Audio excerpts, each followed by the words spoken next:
Hey gang, Scott here. Thanks for taking a few minutes of your day to spend with me. So today's video, another printing thing has come up. I got some questions where I was showing some dialogues on my printer driver screens where I could select DPI and sheet feeders and things like that.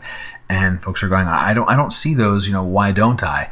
Well, of course, every printer is going to be different and every driver is going to be different. But I noticed something that, at least on Macintosh systems, that is worth understanding: to actually go get the driver from the vendor, download it, install that, and make sure you select that when you set up the printer. So let me first show you the dialogues I was talking about. Like, I'll just jump in here from Lightroom, where I've got things like, color matching. In my case, I'm using Color Sync because I'm setting a profile. But in like printer settings, where I have the sheet feeders, I have output resolution.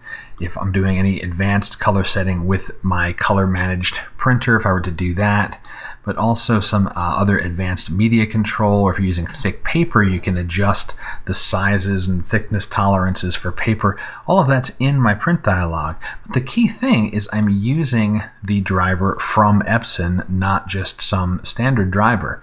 So way to check that in the in Macintosh, in my printers and scanners from my system preferences, I'll just click on that one and hit settings, and notice it says driver version 1033.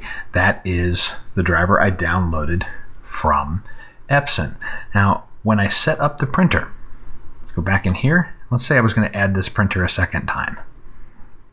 Right here, use. This says AirPrint. If I choose that, I'm going to get some very generic, very basic options in my print screen. I want to choose the printer itself, or if you have to, go and select the actual software. That's a key thing. I noticed if I say, oh, let me use AirPrint, well, then I don't get all of the extra features.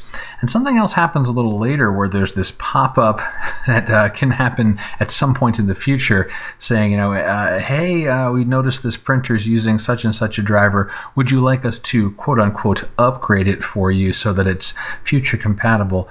Don't do that. Don't click on that, because it switches the driver it's using and moves away from the one that is tailor-made for your printer.